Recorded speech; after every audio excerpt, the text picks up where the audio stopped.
I want to read you guys something from the trilogy I've been working on. This one, like I've done at a few like shows and just personally with friends. I usually read from Riley's Tale. This one is from a character called Zage, which I don't believe I've shared with anyone. One person maybe. But I don't believe they got around to reading it yet. So you're the first. So Zage. This is from a part of their story that is neither the beginning, the middle, or the end, and that's all I'm going to say, and I'm going to read. Okay. I'm going to read the romantic part for you. So let me just skip some of this.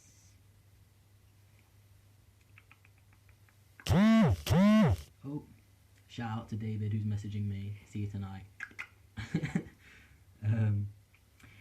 Zage looked down their sleek torso and winced as they thought of the tools used on their willing body only a week before.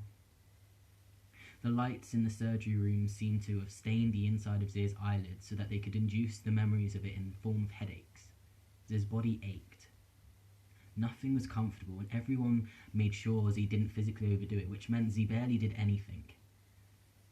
Zage was restless to the core. The severe lack of activity, being prisoner to Zir's body in such a way, meant being almost helpless to the thoughts. Zir's spirituality was paramount, but they had not meditated properly or regularly in a while. Every time he went to speak to the universe, his words would stop as they started, as he felt unworthy of the conversation. As he felt as if he had nothing worth to say and no beautiful words to balance out the ugly ones, as he could feel hanging on Zir's breath. You are beautiful. You are beautiful. His accent thick with familiarity, and tone softened with love. Every word that left his pouted lips, Zage also heard the breaths around them, shaped just for Zir. There are only so many words in the English language. You can mix them up differently, but you will always find yourself repeating them. But the breaths you shape around them add to the more personal message, the one meant just for you. Zage rolled Zir's eyes with Zir half smile. Honestly, if it was anyone else, I know I'd probably say differently, but it suits you. It does. You are so beautiful. I actually love it. Smiling, Zage, although not fully convinced, allowed him a final stroke of Zir's freshly cut hair, then turned to him. Whenever their eyes connected, things didn't exactly stop or disappear, but they became an insignificant background. Their eyes using every part to look into one another. Peripheral vision now on a break, for all the focus was used for this one look.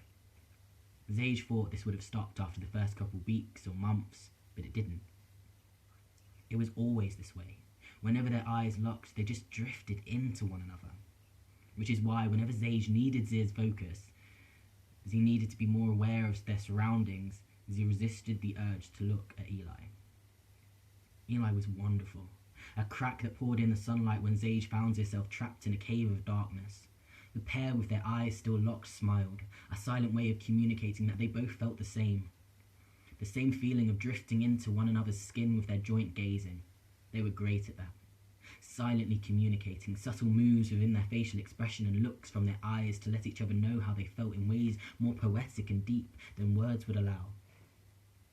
Closing their eyes, Zage leant in, and in the space of a millisecond their lips were so close they both felt the heat off of their skin and their noses touching. Zage's hand around Eli's waist the way one would hold an object of importance. Firmly, but with great care, they breathed in their mixed breaths as their heartbeats went into joint mania and Zage's head spinned. They kissed. Eli's eyes were still open, something Zage had just gotten used to and now found himself doing sometimes too. There was something so intoxicating about kissing him. As if the energy of their touching lips created was so strong it was thick in the air around them, and in their lungs that desperately took it in like a drug they had been too long without. It was both exhausting and exhilarating. Something you could never get enough of.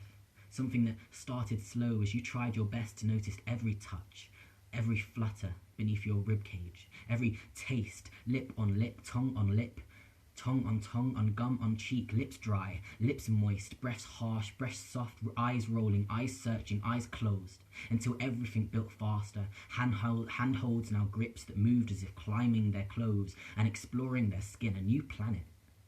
As if their curves something you've never touched and bodily movement you've never felt. Zage had been in love before. In fact, Zage had thought as he had been in love many times over the years and learnt that the amount of ways one can love are truly infinite. The only other time Zage had been in love, though, truly in love with someone who felt the same, Zage had been ill, really ill, and acted out the worst parts of herself. Z hurt her when she had done her best to love Zir back together. Out of all of Zir's loves, he had treated her the worst while simultaneously appreciating and loving her the most. Even though many years had passed, years of notes, poetry, portraits, and heartfelt apologies, her heart only darkened to hate, in time. And it was something Z knew Z could never forgive herself for. Z honestly thought Z could never love like that again, especially with someone who felt it back, because there's something in that. In loving someone so much, it affects the metaphysics of the reality you're a part of, and having them feel it too. It creates an energy so unreal, whilst blurring out doubts and undeniable magic. And in came Eli. A smiling ball of light crashing in so perfectly that it made no sense, and stealing Zir's heart accidentally and faster than Zage ever thought possible. They had gelled so instantly, starting with messages you could see the stretch marks on if you looked close enough from where they dragged them out through the countless nights. Childish grins lit up by their phone screens, tired heads still on pillows, and minds imagining finally meeting. Even the nerves he had felt before their meet was unusual, something Z was unused to even as someone who was no stranger to anxiety. Scarred lips and ripped skin around fingernails. Z had kissed him on their first meet after hours of laughter, play fighting, and nervous glances. Eli had looked as perfect that night as he did every moment since then.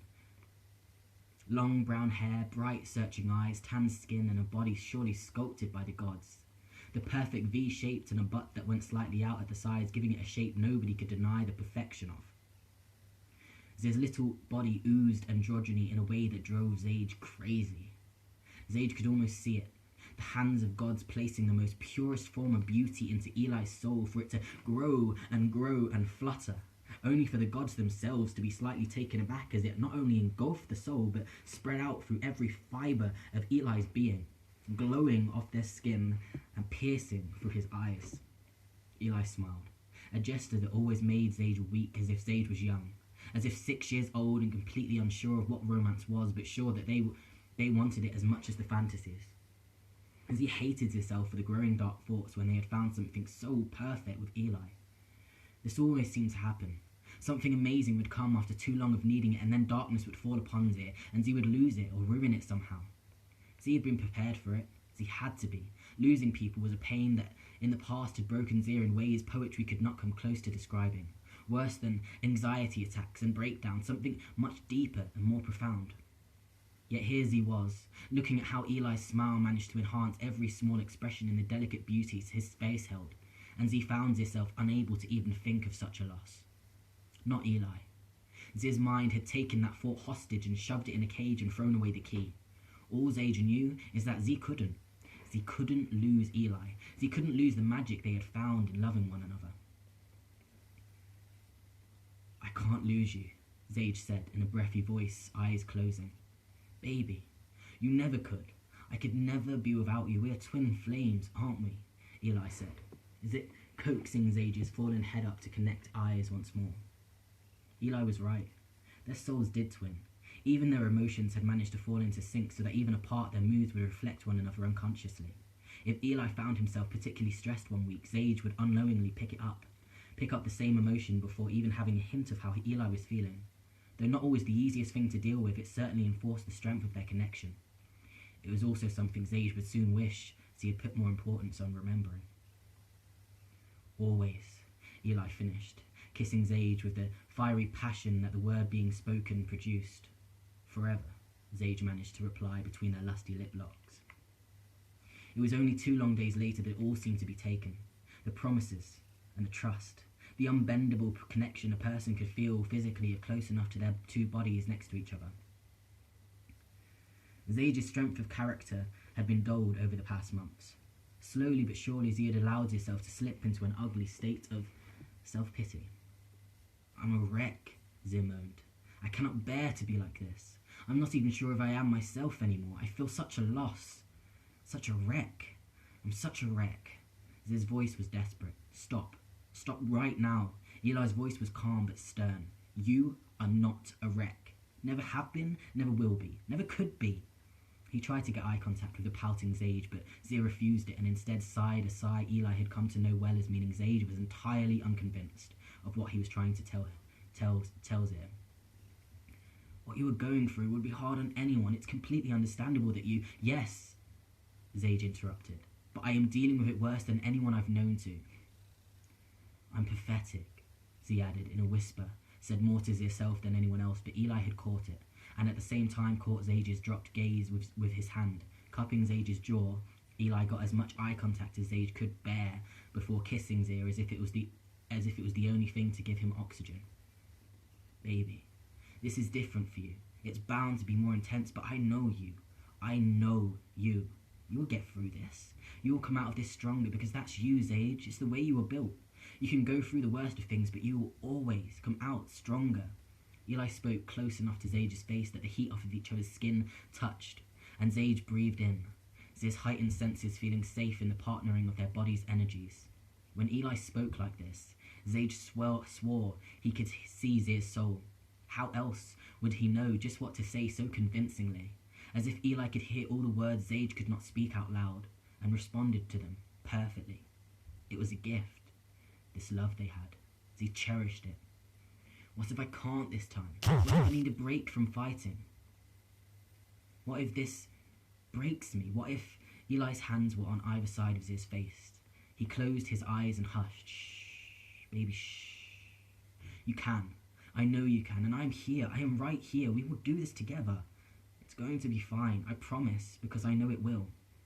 His words were soothing, like a brooding parent lulling their firstborn to sleep, and Zage's forehead fell gently onto Eli's, as they too closed their eyes, and there they stood, with only the sounds of their breathing falling into sync, caressing each other's fingers. These soundless moments were a piece they could create together, a break in the blur of the complications of having a human mind and heart forever consumed by feelings and thoughts they could not see, whilst in a world where they are taught to only know what they can physically sense out. Zage was in love in ways he couldn't begin to describe. Zage had a gift for seeing every part of a person as if wished to look. And when it came, okay, I've gone wrong there. But that's about it anyway, because I went starting to read a bit too far down there. But I hope you enjoy it. I'm going to do another video explaining the concept of this trilogy, the world, and yeah, the theme, the tropes, and all of that. Yeah, I'll do that at another point for you guys. And yes, I used Z. That's quite a common theme in the trilogy. Genderless pronouns. Yeah, and I'll probably explain that in the other video as well. Peace out, yo. Hey.